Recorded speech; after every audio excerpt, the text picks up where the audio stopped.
Must radically changes the starting lineup as the Arkansas Razorbacks defeat Elon 81-55. This is Arkansas basketball recap. I'm Daniel Price. That's Jacob Price. Obviously, we did not do a show after the last game because for whatever reason, that game wasn't on television or your computer or your phone anywhere. And so I did listen to the majority of it on the radio. I believe Jake did as well. We had sort of chatted about it, but we didn't feel like we could do a real breakdown of it because it's hard to break it down when you have it when you can't see what's happening and you're having to you don't want to make radical assumptions about what's going on. One thing that we can say for sure about that game is that all of your worst fears came to life when they came out and played zone the majority of the game. And from what I could tell, based on what I heard, we did not do a good job of breaking down that zone. Sure, we hit more threes, which that'll happen when a team plays zone, but we didn't. It doesn't sound like we broke down that zone, and we ended up losing. And that was probably like the most. The loss to Oklahoma was a loss you can sort of stomach, as far as you're not going undefeated, neutral site. Okay, you got. This one was sort of a big reality check where you're like, man, we got work to do. And it seems like it was that way for Muss, and Muss came out with a completely different starting lineup. Still does a couple of things I don't really know about, but he seemed like maybe he was trying to prove a point to certain people. He was just going to throw out some dudes that he thought practiced hard. I don't know, but some of them we'll break it down, and some of it was good. But that was an interesting change where he just said, I'm going with all these different guys. Yeah. So, I mean, there's some good stuff to talk about, but the first probably half is going to be let's just get all the negative stuff out of the way. I mean, they were winning and they were 8-0 and it felt ridiculous to complain, but unfortunately, I was hoping Muss knew something we didn't know or saw something we didn't see, and was going to be able to, when teams went zone, he was going to be able to fix that. The bad news, is it doesn't look like Muss has I don't know if he doesn't like having to coach his team aggressively to face zone, or if he's just never had a team that needed it this badly. But it's pretty clear that what we were saying we would do if we were coaching against the Razorbacks, if I was any SEC team, is I'd look at those games, look at that shooting percentage, look at those 3-point shooting percentages and go, we're going zone, even if that's not what we do. These guys, we're going to pack it inside. It'll help keep Tony and those guys from just getting all of those easy loose ball layups and stuff. And apparently that team that, Muss said that they planned for man on man because they never play zone. And they just were like, they did exactly that. They said, we're going zone because this team doesn't look like they can beat a zone.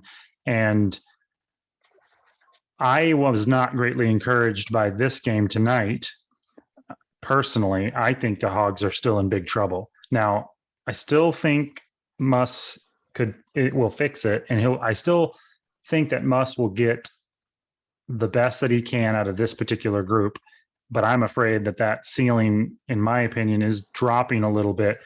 I'm afraid that if I had to predict it, I would say going into conference, they're going to struggle early. In that first 6 games, I'm going to be very happy if they win half of them, because I'm afraid they're basically almost, with that first 8 games of tape is what people are going to be scouting for. They're basically going to have to start over as far as finding out how to gel, what they're doing. I mean, and you saw that in those first 8 games. The first 4, we were going, holy cow, this team's struggling. They don't have a point guard, all that stuff. And then in the last 4, we were still, being like, well, they can't shoot, but they're figuring it out. They're hustling. They're out rebounding other teams. They're figuring out how to win. And they were definitely gelling. We were talking about how everybody's improving. Devo's improving. Note's improving. Likes is improving. The bad shots are becoming fewer and far between. The mistakes are fewer and far between. I think that process starts over now. You know what I mean? Well, it certainly does if teams play zone. It was interesting that Elon didn't play zone, at least not most of the game. They were in man to man, and that was interesting because I thought they would. Like, why wouldn't you? Like, it just worked. Why wouldn't you play zone? But they didn't. And fortunately for the Razorbacks, the first 5 or 6 games on their conference schedule are actually there's no easy games in the SEC, but they don't have Kentucky, LSU, Florida, Alabama. That's not what they're doing. They're doing Mississippi State, Vanderbilt, the teams like that. So that gives you a little bit of hope because are you sure that they weren't, like, I couldn't really tell either. It was kind of a weird defense, but they looked to me like they were in some kind of a, it could have been. It was kind of. It was like a loose matchup zone. Yeah, like a matchup zone. But they were definitely not. They were giving up the 3. Yes, and they played. It was a matchup zone at times. It was straight man to man at times. It was never like a true zone. Mm-hmm. Like there was never a guy guarding no one. Right. Like where you're just guarding a spot. So there was some matchup zone stuff where you're kind of designated to an area and then you find the guy closest to that area and you're guarding him. It didn't sound, again, I didn't see it, but it didn't sound like it was just a straight up zone that Hofstra I'm sorry. I was talking about tonight. I am talking about tonight. Yeah. They were playing a matchup. They played some matchup zone. Yeah. Yeah. Okay. I thought and some straight man to man, but on the radio, from what I could tell from the radio broadcast, it did sound like Hofstra was just playing a straight up zone. Yes. And just giving up threes like crazy. Mm-hmm. And Elon, like I said, that they played a weird defense. It was kind of a matchup zone, but they definitely were willing. You could tell they were packing it inside and they were trying to make it hard to drive and hard to score underneath, and then giving up the threes for the most part. And we definitely struggled. I mean, the fact that they were ahead by 5 with like 10 minutes left in the first half, it was just sloppy and ugly, and it went like that in bursts.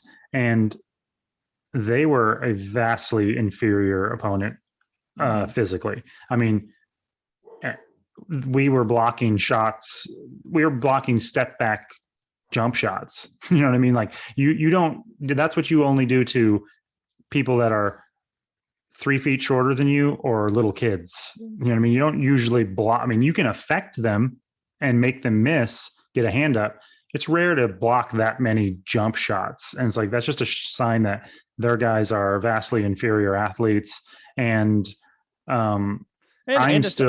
a sign that, because some of the guys that did that stuff, like Trey Wade, maybe also some guys trying to earn some minutes that were actually getting their hands up on some outside shooters. I mean, there wasn't a lot of, hand down, man down stuff going on, which is good. Now that's a vastly inferior opponent to be sure, but I'm still glad you blocked those shots. And I'm glad that some guys that were doing that, Kamani Johnson, Trey Wade, guys that were doing that kind of dirty work, seem like guys that were trying to show us, hey man, like, why don't you boost up these minutes a little bit? I'll defend a 3.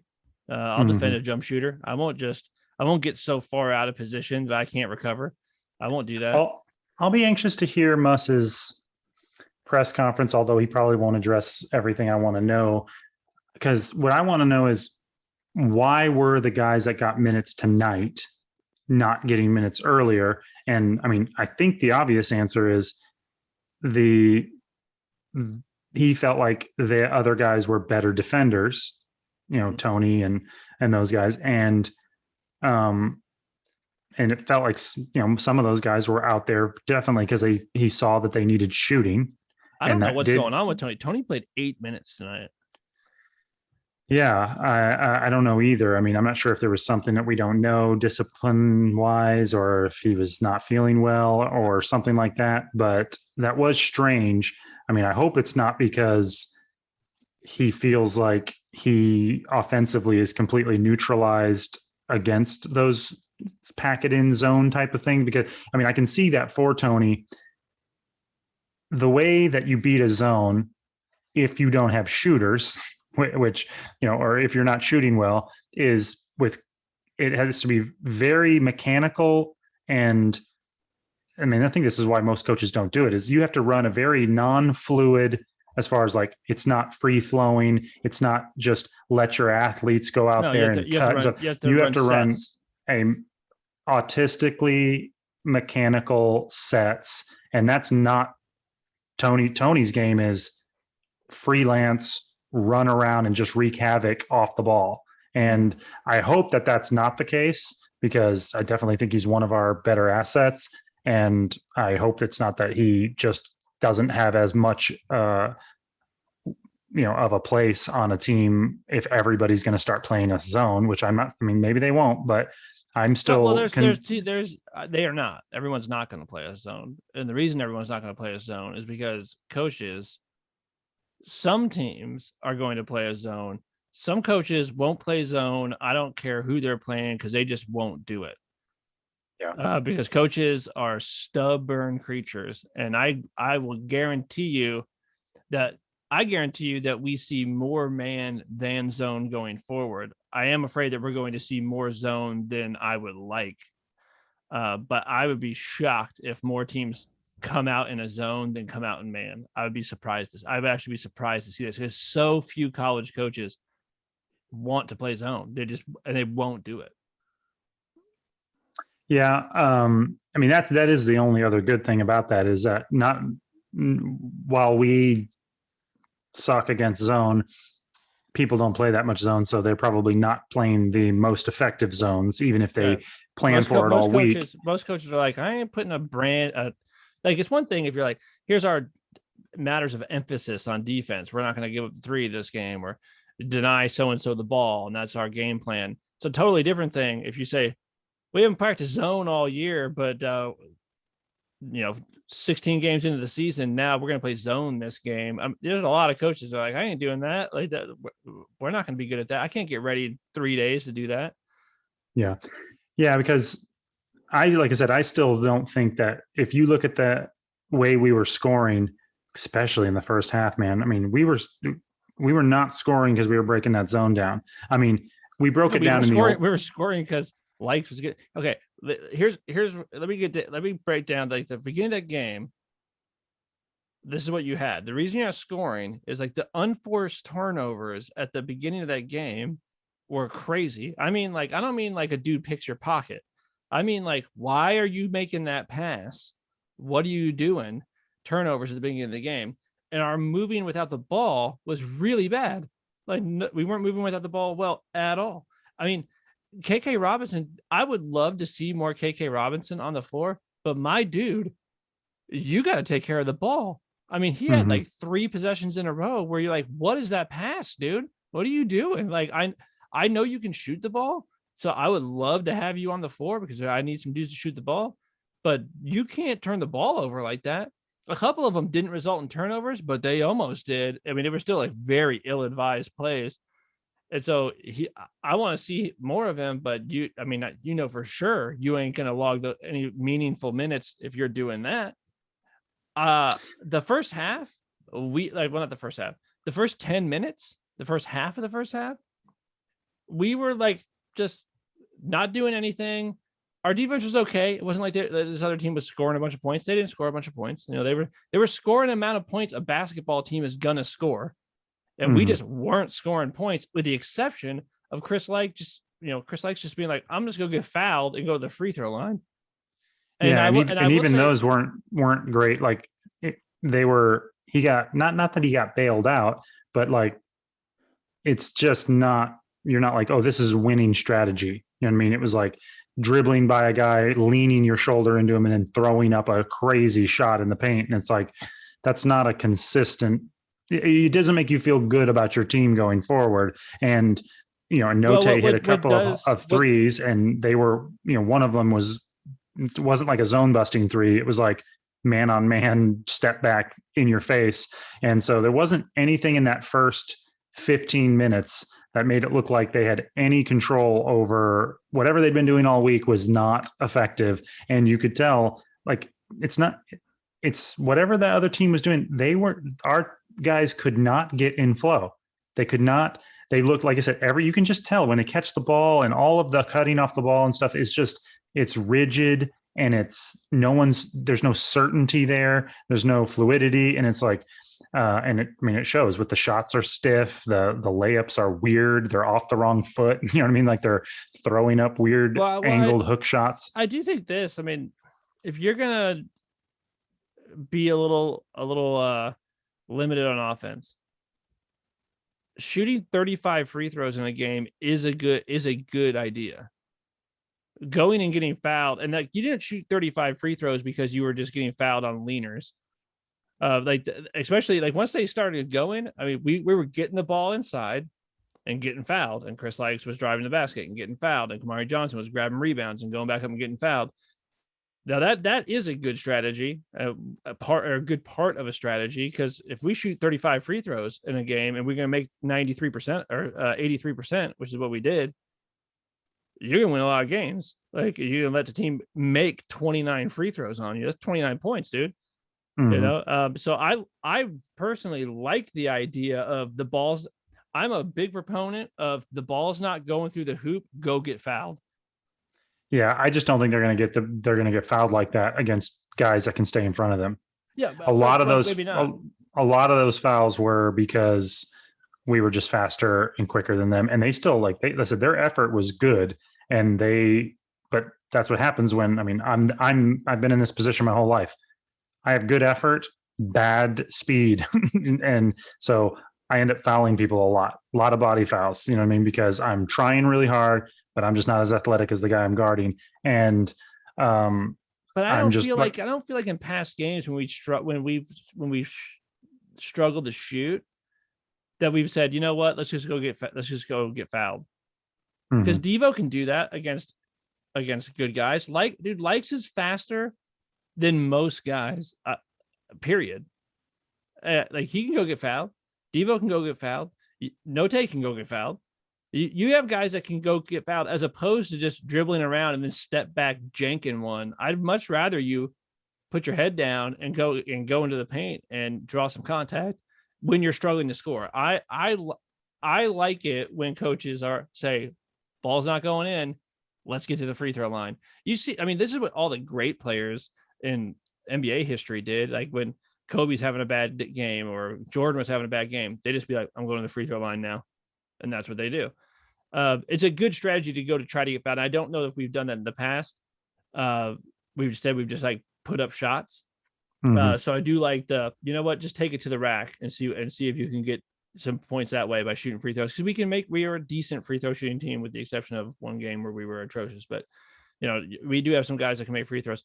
Also, I thought Muss answered. I think maybe he thought there was going to be some of that zone and stuff, and he started Jackson Robinson, and I think that was probably a good mood. And Jackson Robinson played half the game. He played 20 minutes, went 3 of 6 from downtown. I'll take that every game from him. And I didn't think he was a liability on defense. He looked up. Now that's an inferior team, obviously, but KK's got some stuff to work out, but Jackson Robinson looked like he could be part of the solution, because by all accounts, Jackson Robinson is that guy you're wanting. Like, he's that guy that you can't leave him open. And because he will snipe you. Like, he is going to hit an open 3 more often than he's not. And so you can't leave him. And it'd be nice to have a guy down the floor. The question is, like, against better competition, can he play defense? But I will, and it will be a can he, because he looked like that defensive effort definitely looked like it was there. It looked like he was not just trying to go out there and shoot threes, but he was really trying on defense. Yeah, like I said, still a little bit. I'm still being a little bit negative, but no, the positive things were like a lot of those, if you're being optimistic, a lot of those guys that played a lot of minutes that we hadn't seen before played really well. And I mean, obviously Wade played really well. But they all looked okay. I mean, KK Robinson definitely had the most negatives probably, but still didn't, he had positives too. I think if I'm still being pessimistic, the thing that's a little bit disquieting is with the way that they started that game with that lineup. I think it was what we talked about the last game off, not on any podcast, but just me and you on the phone, where I said, why didn't Vanover go in there to play some of the, again, that run the high post on that zone? Because still did. Vanover played 4 minutes. I don't know. Like, this is the one thing with Muss. I love Muss. I don't know what's going on here. Like, you start Vanover, you play him for 4 minutes. He didn't play at all the last game. He plays 4 minutes this game. You know what? Like, you want to start this lineup with Likes and note. I mean, honestly, like, I don't know. Maybe you start Likes. Maybe Devo comes off the bench. I don't know. That seems a little bit weird, but whatever. You want to, whatever you want to, like. Let's just go ahead and start Jalen Williams at center and do that. I don't know what are we just trying to get the tip, or what? What are we doing? Well, I mean, it makes sense to try to get the tip, I guess. But I think that I think he. I mean, he's obviously, he's mortal, and I mean by that I mean Muss, and it appears that last game, and like I said, it's weird that he didn't anticipate it, because I anticipated it and you did, about teams going zone on us, and if I were him, I would have been afraid of that all season and been devoting a small percentage of my practices to figuring out how we were going to play against a zone. But it appeared that he got taken by surprise in the previous game, and they just couldn't recover in real time at all, and they didn't know.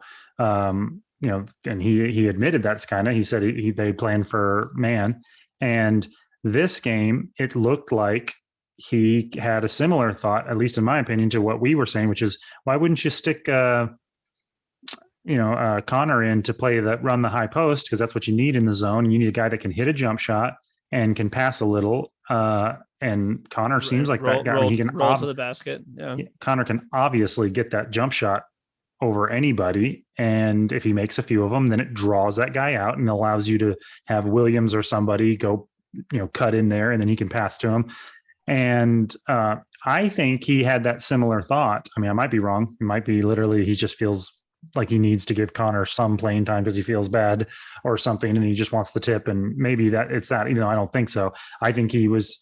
I hate to say it, but I think he is doing what it looks like he's doing, which is trying to figure out what the hell he can do with this team and how to make. I think it's a weird mix of ingredients.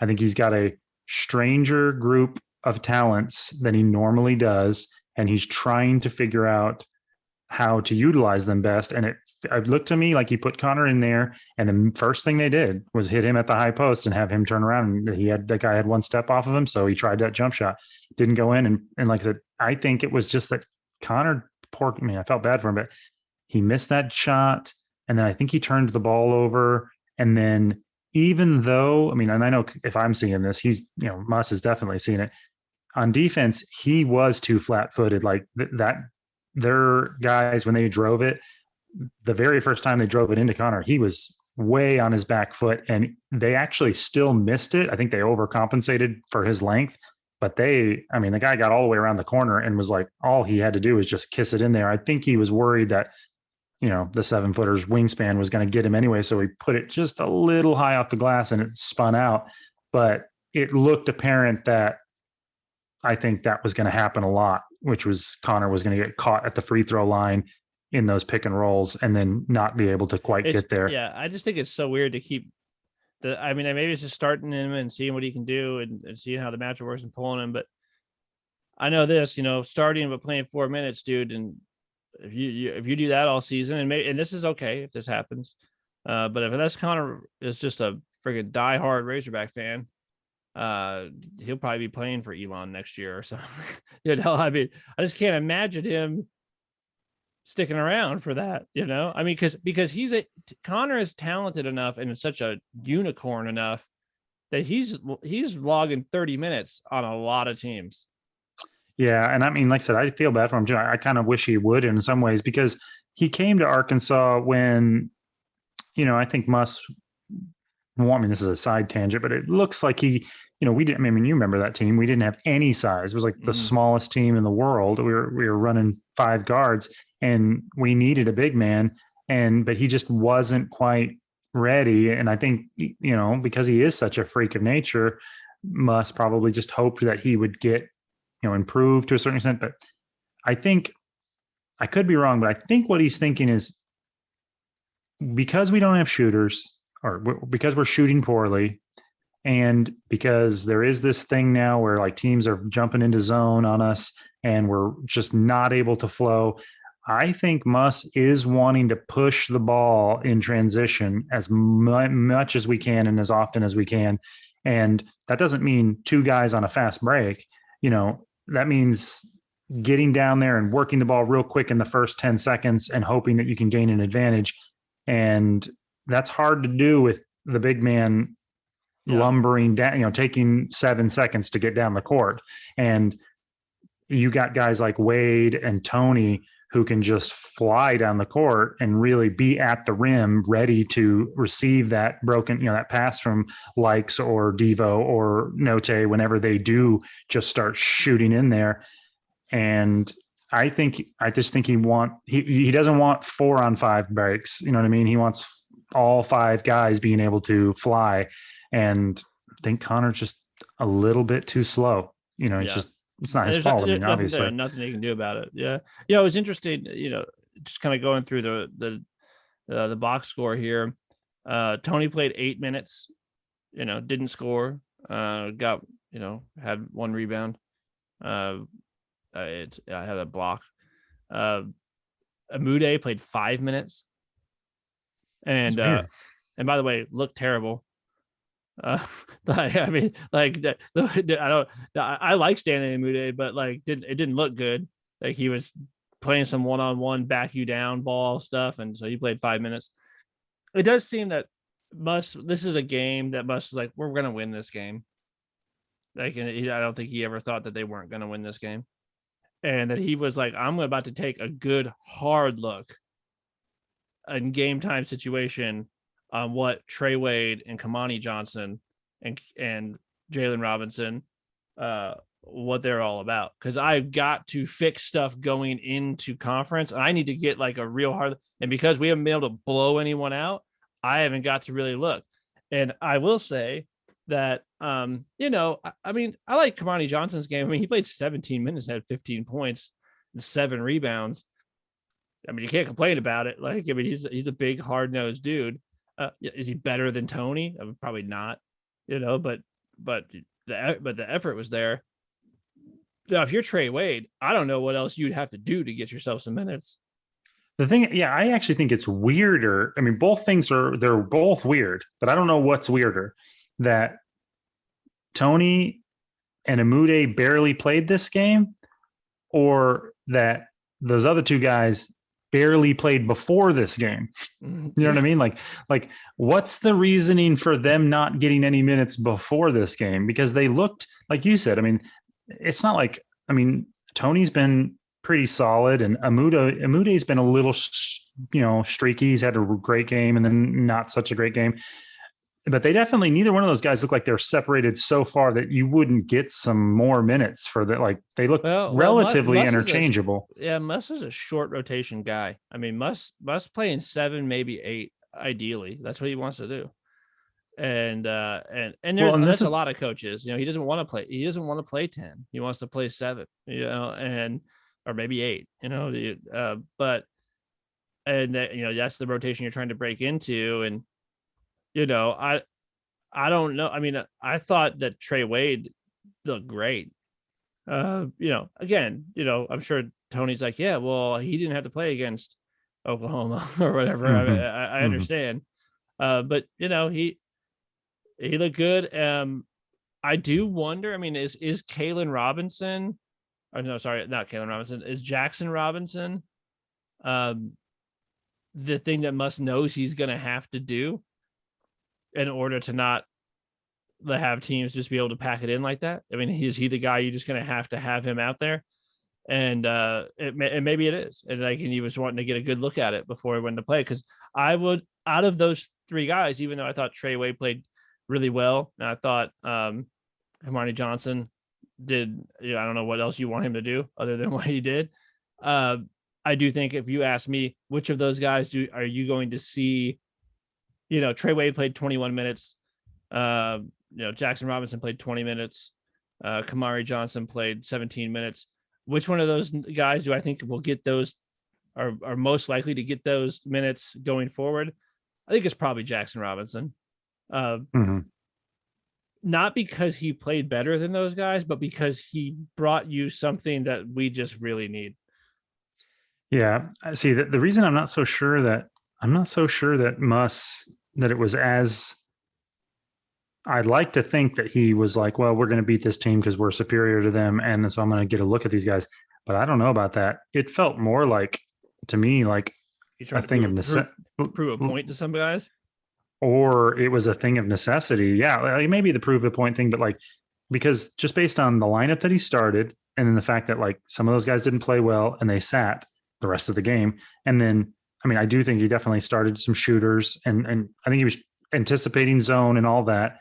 But then the fact that, he put Jalen Williams in, and Jalen Williams didn't play well in that first half. Like and Jalen Williams only played 20 minutes. I mean, I say only, it's half the game, but that's a lot less minutes than he usually gets. Well, and he didn't play hardly at all in the first half. Like the fact that he put him in and he didn't play well, and he pulled him out and then put those other two guys in and just played them the whole rest of the half.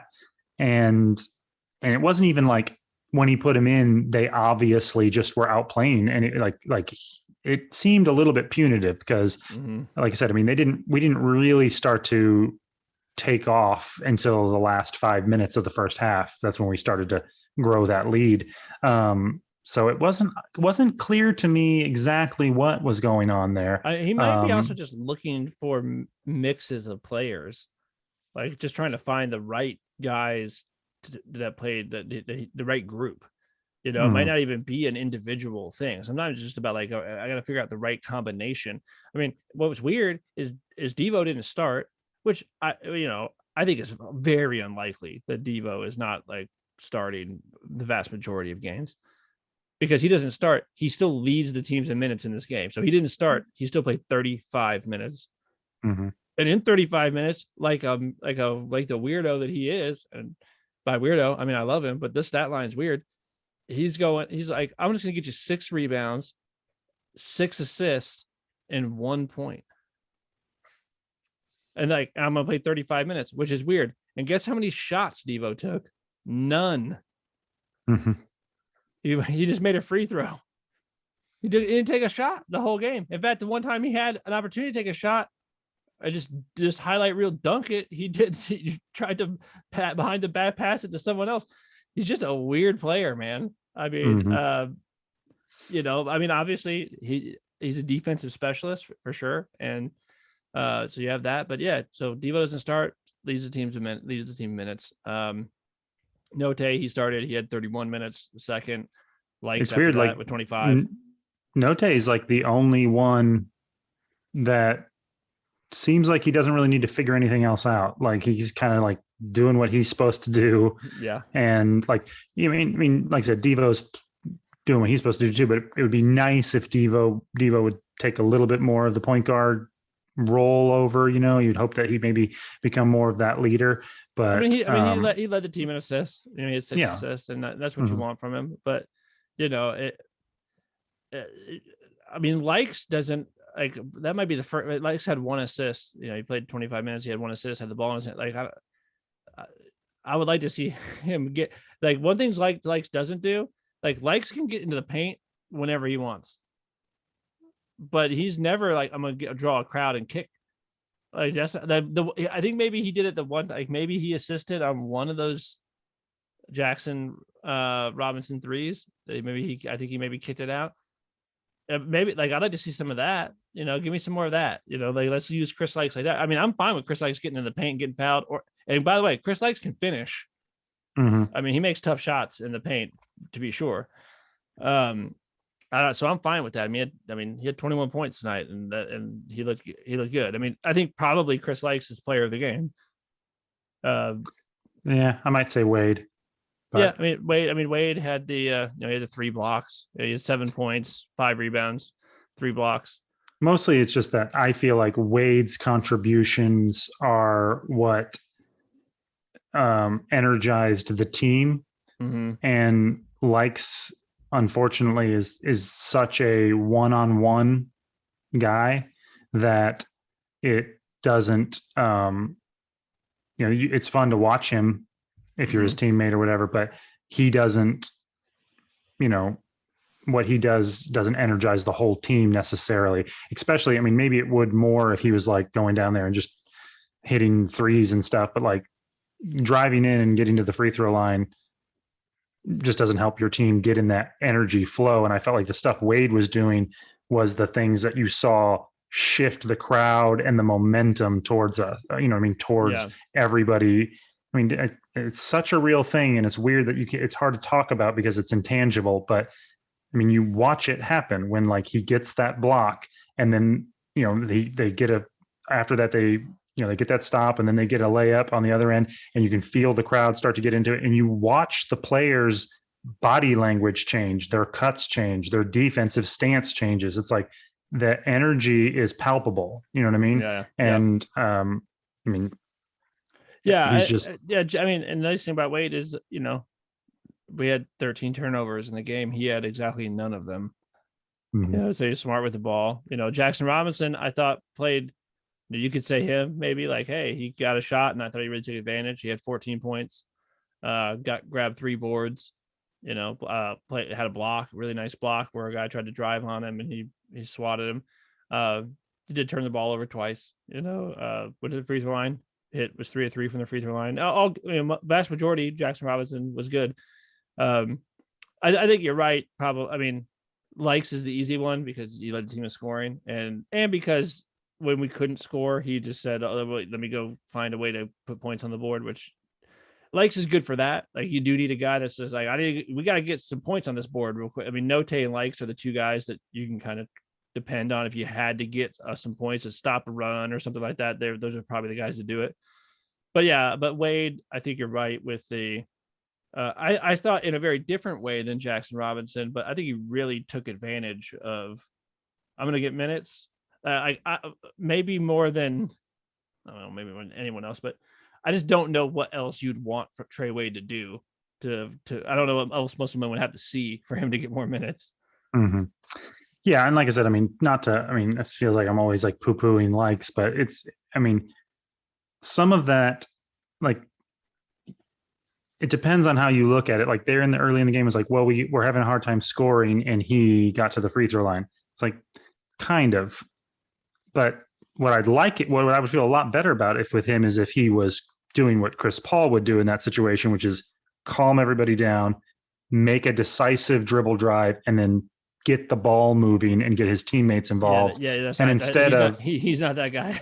Well, it's like, because you say, well, we're having trouble scoring, but it's like, but also like you're driving the ball in and taking crazy shots, and luckily you're getting fouled, and now you're making the free throws, but that's not helping the team get in any kind of rhythm.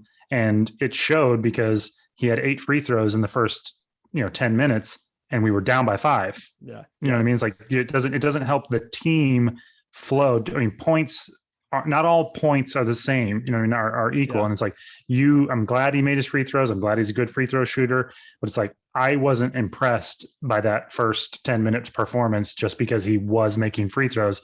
I was like, why are we not? I was more concerned, like, why isn't this offense better than this? You know what I mean? Well, my guy does make free throws. I guess if a game on the line, I have to put someone at the free throw line. I guess it's him. Yeah, he's definitely. I mean, 12 of 12. I mean, he hadn't missed many free throws, and he should. And but they say that I think they said that he leads the SEC in free throw attempts. I had the volume pretty low. I wasn't listening. I try not to listen. I'm pretty sure that's what they said. They said Chris Likes leads the SEC in free throws attempted. And you're like, well, this guy's getting fouled a lot. I mean, which is a good skill. To have. I will say this like kind of last point. 8 of 22 from the 3-point line, 36.4%. That's better. Definitely better. And I think you could tag a lot of that on Jackson Robinson, obviously, because we went 8 of 22. He made 3 of them. He hasn't been in a lot of games. So he's getting some of those. And the ones that he made, a lot of them were exactly what we've been looking for, which is when somebody gets stuck on the baseline, the outlet is always the corner 3. You know what I mean? And most teams love that shot. They go for they're trying to get that shot all game long. And it's been like one of our worst shots is, I mean, that soft corner 3-pointer. That's supposed to be the easiest 3-pointer. And we've been miserable at that shot. And he got a bunch of those where our guy would drive in, they'd cut him off at the baseline, and you got to kind of that's the outlet right there. That's the place you're looking at. You know what I mean? It's what you can see. It's the easiest pass. And they got it to him, and he knocked him down. And thank the Lord. Yeah. I mean, Note also hit 3 threes. Difference is, Kalen went 3 of 6, and Note went 3 of 9. But I'll still take it. I'll take 6 between the two of you. You need both things because Note's style of 3 are going to come in handy because the fact that he can just basically get any time. I mean, like I said, they won't always go in because they're not always good shots, but he can step back and make that 3, and you need that sometimes. He's gonna hit some of those at a pivotal moment in some game where you need somebody to just go down and make a step back 3, in the final 30 seconds when you're down by 3. Yeah, and the likes was 1 of 4, and what's interesting is the one that he hit is exactly the kind of 3 you want him to take. He hit one where ball moved around, went inside, kicked outside. He's just completely squared up. And the announcers did talk about this, and I've been thinking this all year. With the exception of Note, who I'll give a little bit of a pass to. Everyone else, I want catch and shoot 3s. Part of the reason our 3-point percentage is abysmal is because that's not what we're doing.